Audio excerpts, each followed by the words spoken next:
Hello and welcome to the Set for Growth YouTube channel where we cover tips, tricks, and how-tos pertaining to reading and broadening your knowledge base. My name is Alex. I'm Brandon. And in today's episode, we're looking at how to get in the zone. Ooh.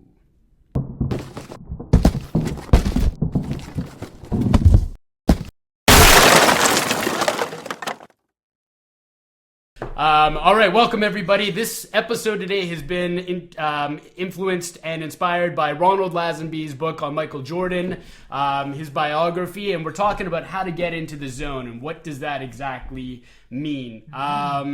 If you haven't experienced it before, the best way to describe it is it's a state of mind when you feel like you are executing at the highest possible level that you can achieve. It's almost like you're able to create the future right in front of you just by seeing the different paths. Obviously, there's a direct correlation to basketball, sports, but it's not just limited to that stuff. We can bring this out into business. We can bring this into life, everything. And it's about being knowledgeable about what you want and then also being able to execute on that. And we're going to go over 5 distinct tips as to how to be able to get yourself in the zone as frequently as possible.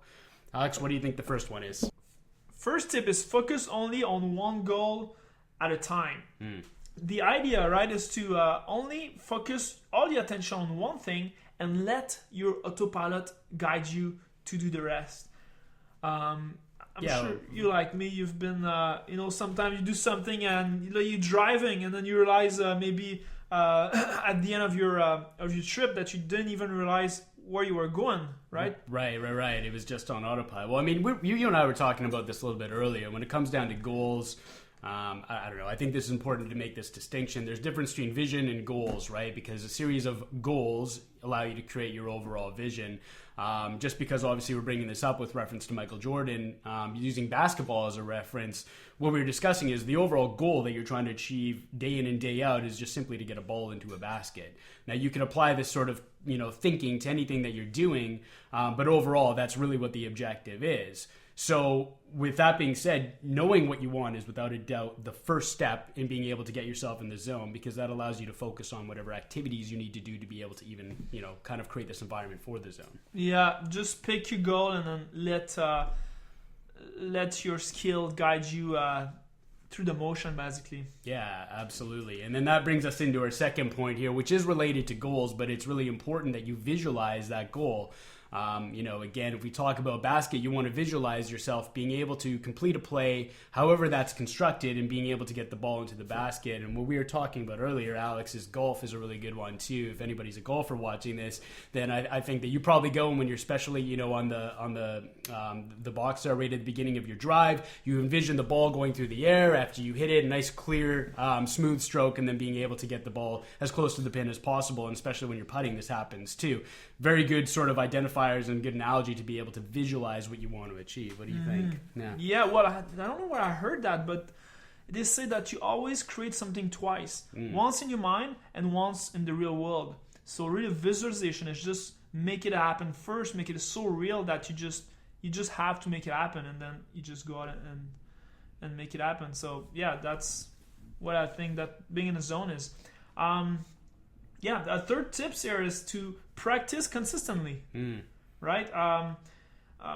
And there's 2 types of practice really you want to do, right? I mean, you got the normal practice, like, when we play basketball, we do, some kind of activities, doing it over and over again, so you really master the activity, but also mastering getting in the zone, right? It's kind of you want to practice getting in the zone because it's going to help you, being able to do it again. You want to practice like it's the real game, basically. Yeah. Right? No, it's true. I mean, it's kind of like chicken or the egg, right? Which one came first? They both feed off of each other.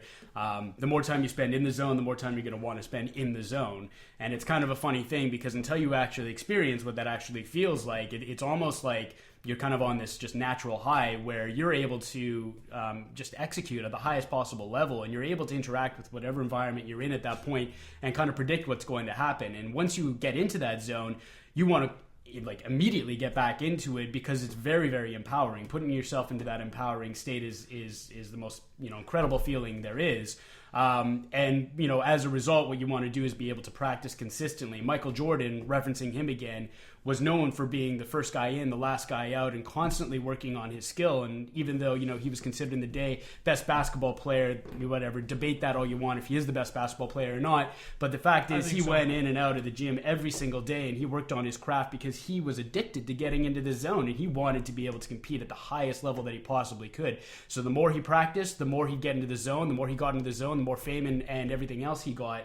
And it's just this very interrelated sort of relationship, right? So practice makes perfect.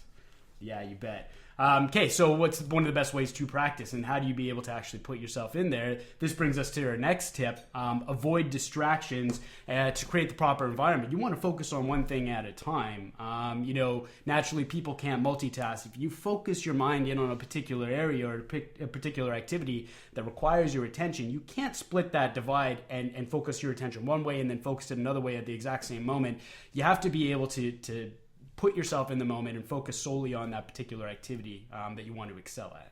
Yeah. Yeah. Well, I think we were talking earlier about Arnold Schwarzenegger. Yeah. He talks a lot like when you go to the gym, don't start looking at your cell phone because you got a gym to train. So you want to focus on this and really put all your energy there so you maximize the time you're at the gym, because or else you're just going to waste your time there. Yeah. And same thing with Michael Jordan. I'm sure he doesn't bring his cell phone on the court, right? Yeah, I'm sure he doesn't. Yeah. Just brings his gambling money, but that's beside the point. Was he a big gambler? Yeah, he's a big gambler. It's anyway. Yeah, very cool. So avoid distraction. Yeah, absolutely. Case, well, go for it. All right. Well, the last tips we have for you, number 5, is make it challenging. Because if you want to get to that level of the zone, getting in the zone, you need to have something that's challenging enough so it really get all of your sense, right? It asks for all that you have. If it's too easy, you're just gonna get bored and you're just gonna do it half-ass, basically. I think the thing is you want to have a sense of accomplishment out of what you're doing, right? If it's not challenging, then you're not going to feel all that accomplished, because if it's easy for you, chances are it's going to be easy for somebody else to do it. It needs to be challenging, and that's what the environment is. And plus, you want to obviously develop yourself, stretch your skill set. When you get into the zone, you're at this highly tweaked level of being able to execute on what you're doing, and you want to be best in class, and that's kind of the whole point behind this. It needs to be challenging in order to get that feeling. Yeah, defensively. I mean, if there's no challenge, there's not even a point in doing it. Yeah. If it's too easy, there's no point trying even. Yeah. So what did they say? I don't know. Was it Ty Lopez? Who was it that was talking about setting goals so that they're just a little bit above your comfort level? You look at your goals and you look at things that you can achieve and what you want to get. And you set your goal just slightly above that, so that you have to stretch in order to be able to get to that level. And every time you stretch a little bit, and then your comfort zone expand, and then you get better, and you can achieve more things in your life. Yeah. People want to go to A to Z too quickly, eh? Yeah, it's instant gratification. We talk about this like overnight success, right? Yeah. Overnight success often takes years to accomplish. So that's right. Right. And this brings us to the bonus one. Oh, what's the bonus tip, Brandon? Brandon? This is an actionable item that you guys can implement right away. And it's from neuro-linguistic programming. I've taken this from Jordan Belfort's Straight Line Persuasion as well. A couple other sources. Books talk about this all the time too, but it's the skill of anchoring. And when we talk about getting into the zone, as I mentioned earlier, this is putting yourself into a completely empowered state. Tony Robbins, another great person that talks about this stuff, and anchoring is all about state management and putting your mindset into an empowered state so that you can be the best that you can be, for lack of a better phrase to be able to describe this. And all that simply means is taking something, whether it's a word or even something that addresses your olfactory senses, and being able to put your mind into a state because you associate that particular smell or that aroma with being in that empowered state. Do you do any of this stuff, Alex? Is this something that you do at all? Do you use a word, or do you use any sort of like sensory type stuff, or is this just me? No, yeah, definitely. I do use it. Well, sometimes it's just putting the music. Sometimes I get this. I get my focus drift away, and then I just put some classical music or some baroque music. I just find out it's great to focus. So put it on, and it just helped me get in the zone of studying. Yeah, no, absolutely. How about you? Well, I use like the Vicks, I don't know, vapor smell thing. It's supposed to be when you like want to clear your nasal cavities or whatever when you're sick. But it's such a strong and potent smell that whenever I'm in a position where I feel empowered, or when I've closed a deal or something like this, I'll take a whiff of this stuff to be able to program my mind so that I'm automatically associated with that empowering feeling when I smell that. And what in fact happens is, if let's say I have a presentation or something like that, or maybe even before we film something like this, we want to be in the zone while we're filming so that we can have the highest impact for our viewers.